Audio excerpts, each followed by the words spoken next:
I'm not much of a public speaker. I'm going to refer to my notes quite often, I'm afraid.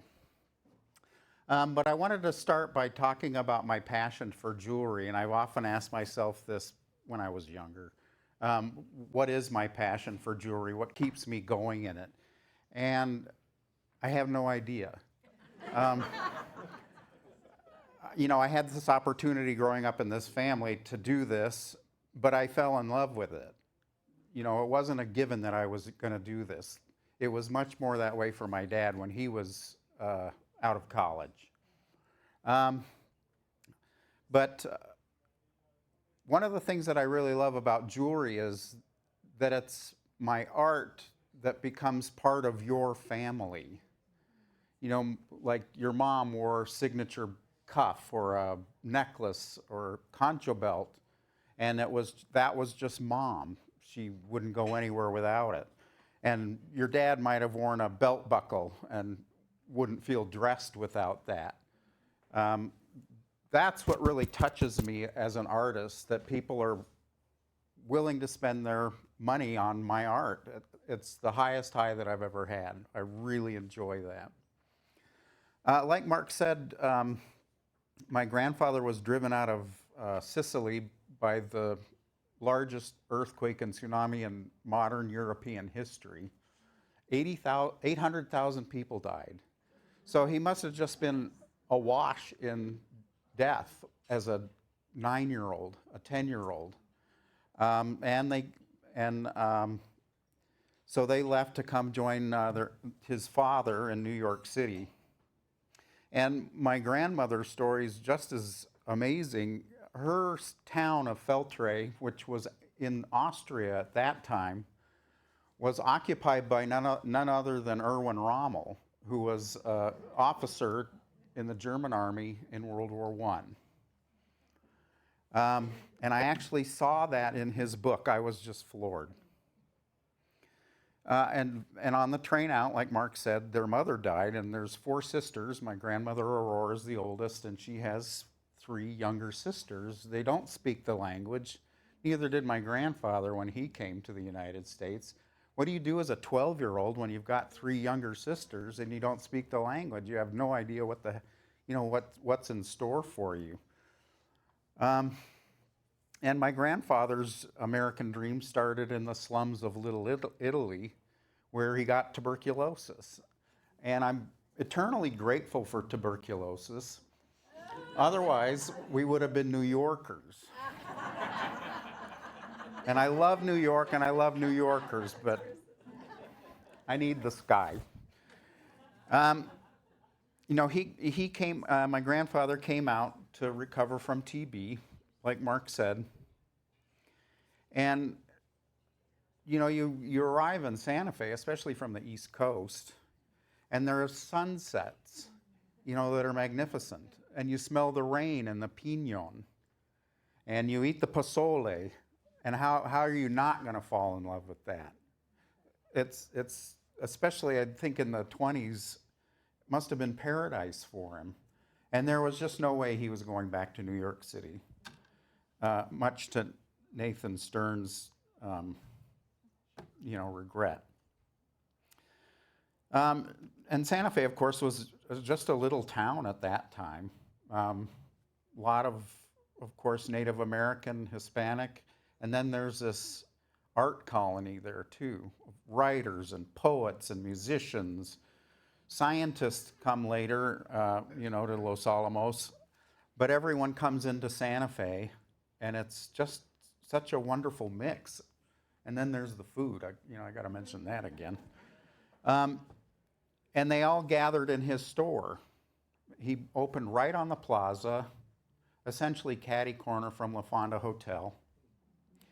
And my great aunt, the youngest of the 4 sisters, of my grandmother's, had a round table dedicated to her every afternoon in La Fonda, where artists and poets and writers would meet. Can you imagine that? I can't even imagine where that happens anymore, if that happens anymore. Well, they got married and opened the store in 1927, as Mark said. They had 3 kids, my 2 aunts, Sylvia and Joan, and my dad was the middle child, which is always the weirdest one, me being the baby. And Aurora and Frank, my grandparents, were a real team in the business. There's the art, and then you don't survive unless there's a business.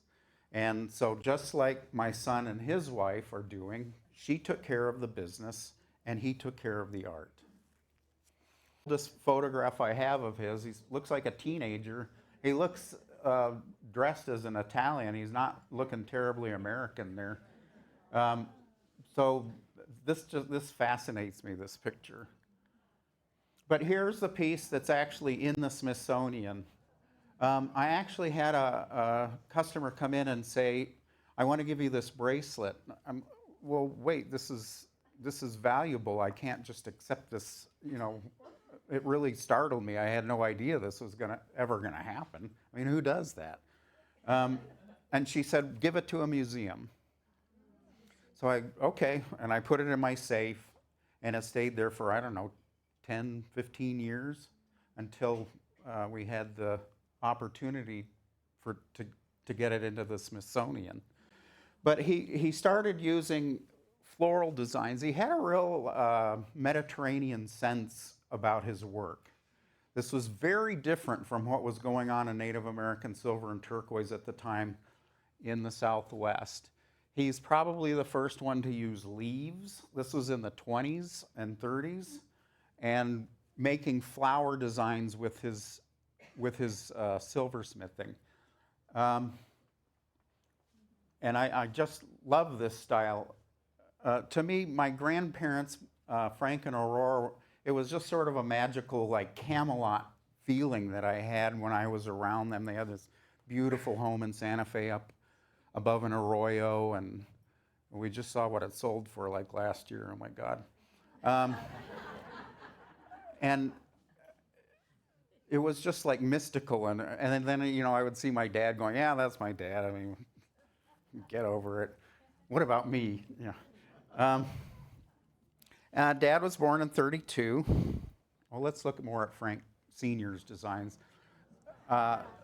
Clusters of turquoise. Do you know how much turquoise you have to be able to pick a set like that? You need at least 10 times that much turquoise to pick a set like that, to make the match height and color and hue and matrix, and it's crazy how much material you have to have, but that's what was available at the time.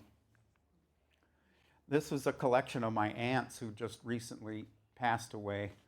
The coral you see there, Frank and Aurora took a trip to Italy in the 50s, mid-50s, and bought a ton of coral in Torre del Greco, which I still have some of. Let's see, where are we here? This is another one of his very typical flower patterns that he loved using. He was an avid gardener. Now we come to my dad. He was born in 32.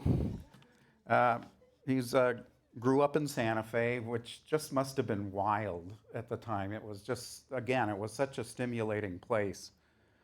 To me, it's like a place for eating and napping.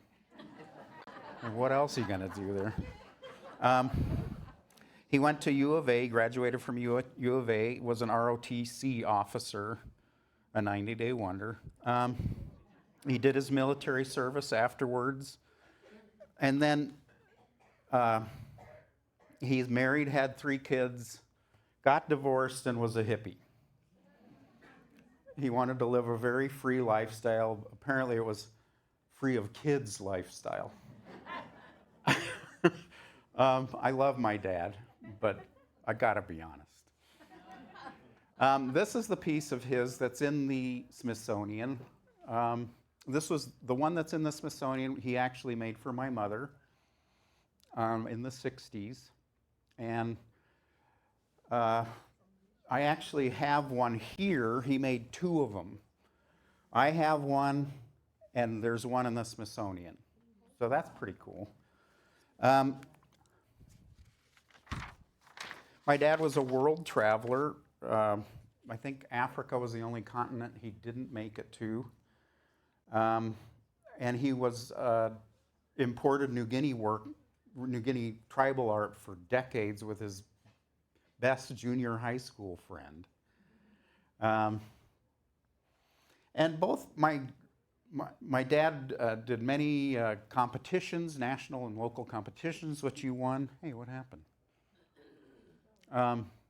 There. And he really got involved with this modernist style that's really what he's known for in his early work. He had an organic style that was very much different from my grandfather's. My dad is a pure craftsman. My grandfather and I beat things with a hammer. My father does scale drawings. He's very thought out. He plans everything very well, and he's the finest craftsman I've ever met. And I really admire his ability to do that. This piece traveled around the world for a Young Americans art show. Went through the Soviet Union. I actually have a publication in Russian that was an American publication, but written with a photo of that piece in it, which is right here. So to me, this is the essence of my father, his work. And I love it. My dad's idea about his work was design is everything. Materials do not matter. Materials are a lesser importance than design. My feeling was, wow, what if my grandfather had made that in 18 karat?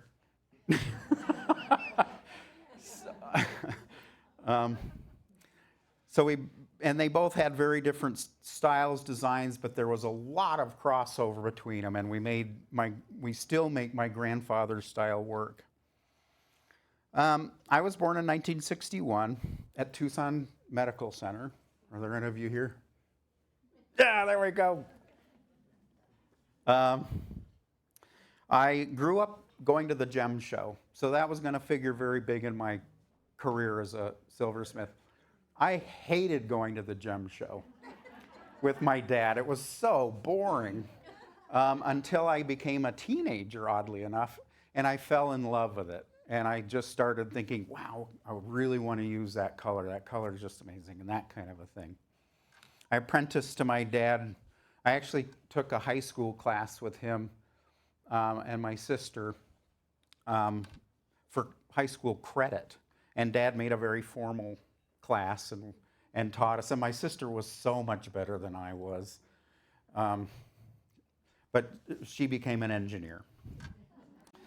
My mother, whose name is Gail, was also very interested in world travel. And she got a job teaching in Tehran, Iran in 1978. I went with her. And so I was in Iran for a year before the shit hit the fan. And that was extremely interesting. Seeing the Islamic art, which to me just seems so constricted, it was so regimented, until I started actually working for a living making jewelry. And I realized that those restrictions actually gave you a lot of freedom, gave me a lot of freedom in my art. I wasn't going to do everything. I have a certain number of years to work, and I better narrow it down, and that became more and more apparent to me as time went on. I was the generation, here's another piece of my dad's, I'm sorry. This is a forged, very organic swan cuff. And he made those in sterling and 14 karat gold. And again, this is just, I love it. I was the generation that straddled the all-manual business model to computers. And that was no mean feat for a small business. And that was a complete reinvention of the business. You know, there's the business and the art. I took over the business in the, I don't know, the mid-90s, something like that.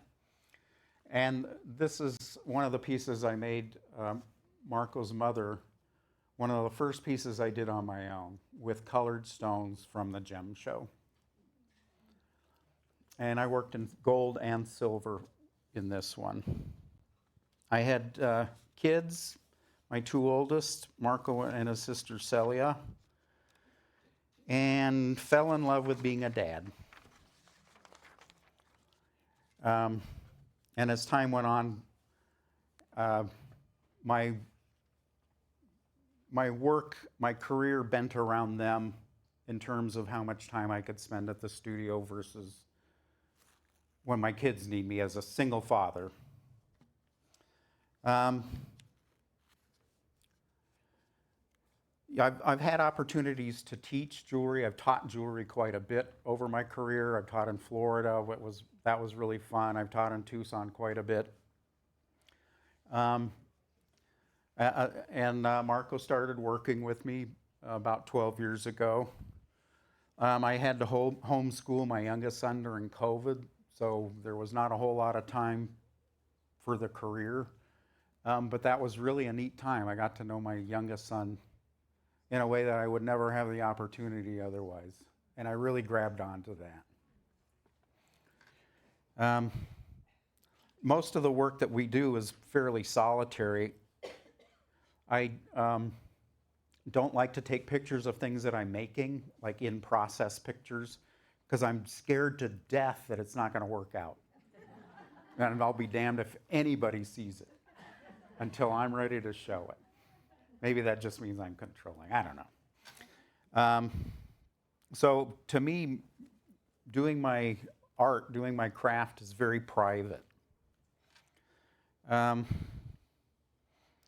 Along the way, COVID closed this public studio, so now I work out of a private area. And I was always very envious of my dad's and grandfather's ability to have a workshop full of craftsmen making their designs. So there's the Thunderbird Shop pieces that are hallmarked on the back, designating them as Thunderbird Shop pieces that were made by the craftsmen that the Patania family trained and employed to make. And then there's the individual pieces that have our personal hallmarks on them that my grandfather actually made, and my dad actually made, and I actually made, and now Marco actually makes. And so we tried to straighten out the hallmark situation. Dad wrote an article that's available through our website if you'd like to read that. But then I started working with a company out of Rhode Island, and all of a sudden I had a workshop full of top-notch craftsmen to make my designs. And I started working with a guy that does digital drawings that can be printed in 3D and create jewelry that way. That was a real renaissance for me. It was so exciting to work with this guy in this workshop who could make our jewelry for us exactly the same way that all those guys, they're not as funny as the guys in the workshop. And I was hoping that Marco would be the first generation of Patanias that were not teased by Native Americans, but that wasn't to be either. But these guys just don't even measure up in Rhode Island, but they're fantastic craftsmen.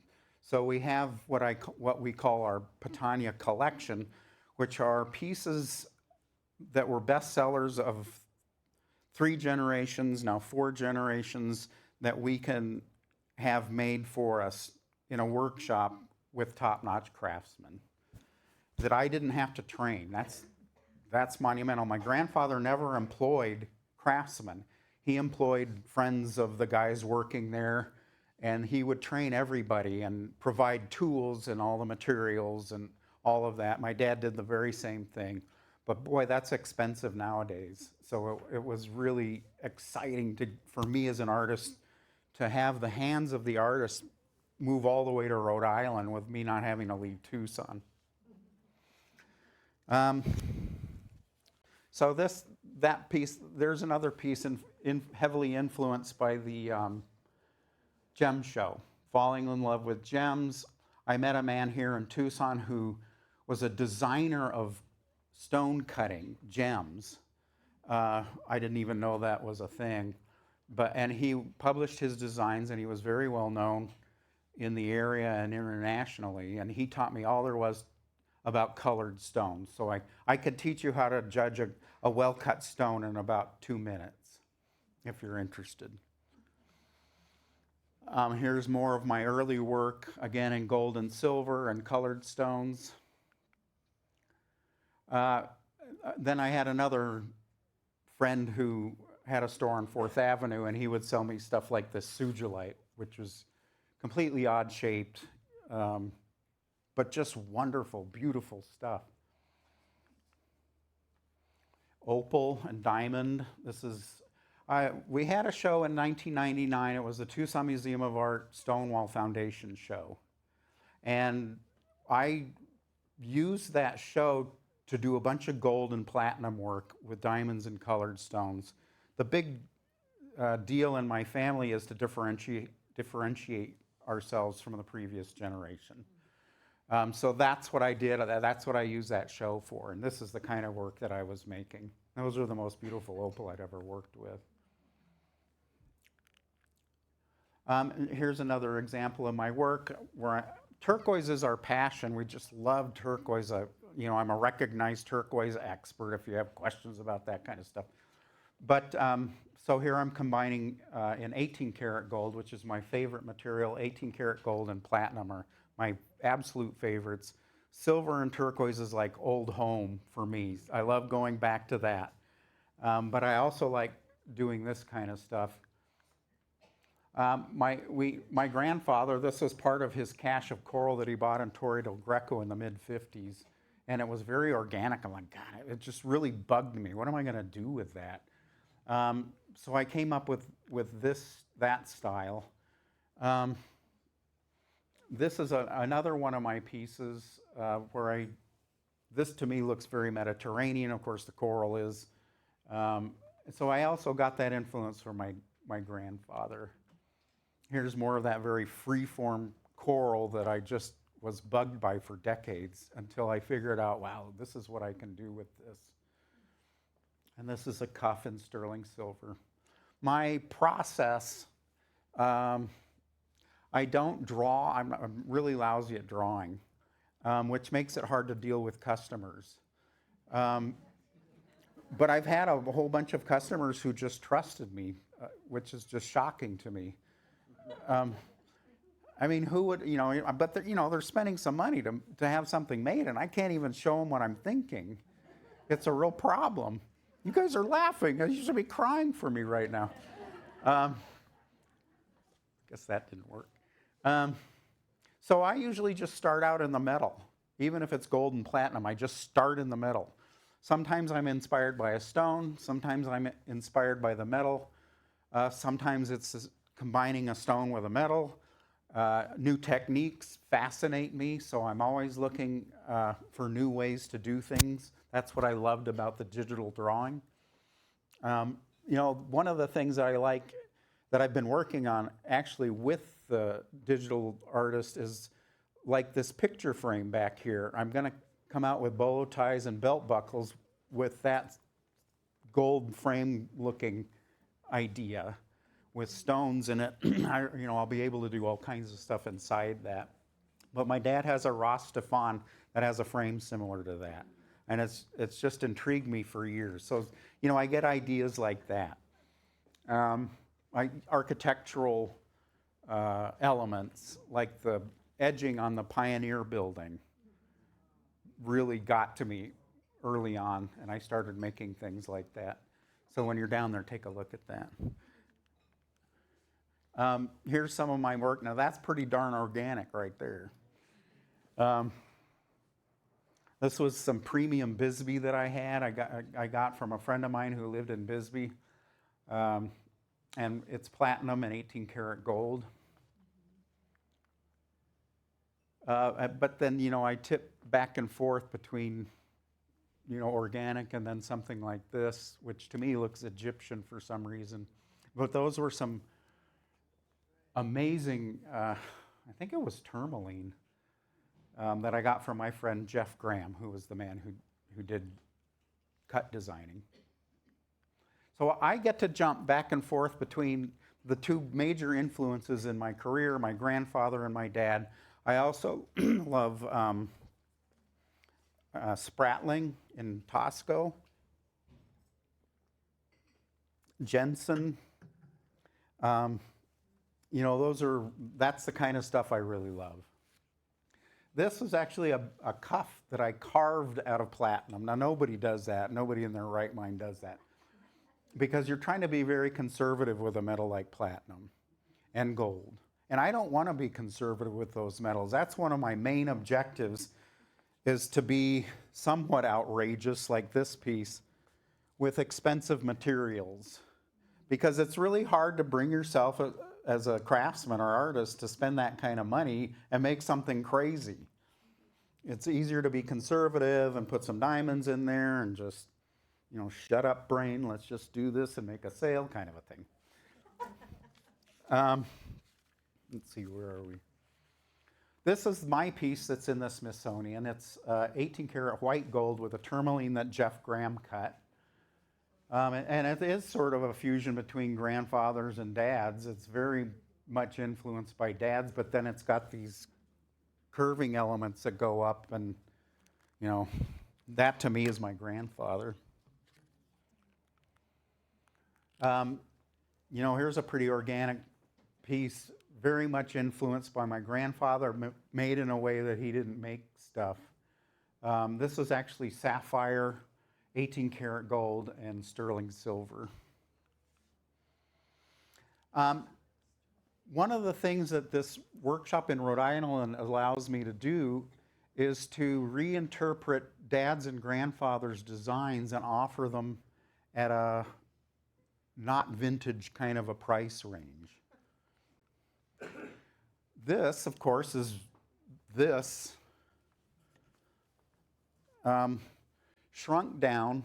Most of jewelry today is extremely petite, which I'm not terribly a fan of. But so I'm able to do this kind of work. Now, the only way I would ever attempt this kind of thing is to do it digitally, because it took Dad days to make that thing, and it's a larger scale. So to shrink it down is just nothing I was really willing to do. But once I started working with this guy, it opened up that path for me. Again, this is one of our best-selling rings. It's a direct result of one of Dad's designs, but again, made with the most high-tech tools available. That's why I make a bracelet and earrings and ring with that in several different colors. All of the gemstone work is influenced by my dad, because my grandfather did very, very little. He did very little gold work too. But there is a piece at the Medicine Man Gallery that's gold that he made. I mean, that's hen's teeth. Dad dabbled in gold a little bit and gemstones, because again, the gemstone, every year the whole world comes to us here. It's just incredible, that I grew up in this town, and it was, the smallest town in India knows about Tucson because of the gem show. You can go anywhere and talk in the gem world and talk about Tucson. They know about Tucson because it's the biggest show of its kind in the world. Here's some more of my gemstone work in silver. I have this piece on the table. It's influenced by Matisse's flowers, which I just love, and they translate really well into metal, into silver, and an amazing high dome Bisbee stone. A bolo tie that I did that Mark sold for me, and a Matisse belt buckle. That Matisse and this piece were ordered by a guy that will collaborate for about 5 minutes, and then he goes, "Okay, that sounds good. Go ahead and do it." I have a track record with him, making him belt buckles, but I didn't at first, and he would let me work. It's just incredible. Here's another piece that I have on the table here with Bisbee turquoise and sterling silver. I just love coming back to sterling and turquoise. Here's some modernist work of mine in a belt buckle. How I come up with that, I really don't know. I started with the framework, and I made it in a way that I had never seen done before by notching them together like Lincoln logs. And then I'm like, okay, well, that's neat. What do I put inside it? And just picked through my stones and came up with two pieces that I really liked, and this was the result. I was on a mission to make bracelets that didn't look like bracelets. That was my driving force. I think I succeeded. But once they're on, they're very interesting. Stone that my dad bought decades ago that I had, and carved quartz crystal. And then I wanted to use silver and turquoise in ways that you haven't seen before. And I have one of those pieces up here. I think Mark sold all the other ones. I just wanted to use these wonderful ancient jewelry type of stones and something that you'd never seen before. And that's really what I was striving for. And I'm always influenced by astronomical things. I think I call this my nebula series. And this piece is also up here. This is a magnificent stone that my grandfather bought that we still had. So I really had to honor it and, not screw it up. Sometimes that's my biggest impetus. Some more amazing turquoise. I just love turquoise. I could go on and on about it, but I see you're already glazing over. So. There's that, I call that what do I call that? To me, it looked like a spacecraft, with all kinds of crazy antennas coming off of it and information gathering devices. And this is what I call star map. Again, incorporating gemstones and turquoise and high carat gold. I love doing that. And that's old vintage turquoise, number 8 turquoise that my grandfather bought in the 30s. I still have. This is some of my son's work. This is actually the same bracelet, and the color's way off on this. It's a much more bright blue turquoise. One of the things that I was able to translate my dad's designs into workable pieces for my Rhode Island workshop, but my grandfather eluded me for 20 years on how to do that. I finally figured it out probably earlier this year, and we've been getting a lot of attention about his work because of the book. And people are like, well, do you make things like that? And I'm like, no. But I finally cracked it, and then we're really able to make pieces that are my interpretation of my grandfather's work. And I think it's pretty true to form. Actually, what I did was we had unfinished elements that he had made before he died in '64 that I still have. I sent those in to be molded and copied. So I'm actually using his work in a very real sense to make these pieces. Is that it? That's some of Marco's work. This is some of more Marco's work. This is heavily family influenced, but he just knocked it out of the ballpark. We sold the one on the bottom left just recently. He's using fantastic Bisbee turquoise on the one on the upper right, and that's it, Medicine Man. And this is another collection of Marco's work. And he took a class in Maine at a place called Haystack to make where he learned how to make his own steel stamps. And he does some of the finest stamp work I've ever seen. I'm so proud of him, and his work is really inspiring to me. It just gives me energy. And I think that's pretty much my talk tonight. I wanted to let you know that we started this book. Pat and Kim Messier are the authors. I was not an author of this book. I provided our archives, I provided information as I could. We started in 2020, and it took 3 years to make this book. And I just think they did such a fantastic job. I'm so proud of them. I can't even believe that this exists. But this is the authoritative history of my family in jewelry.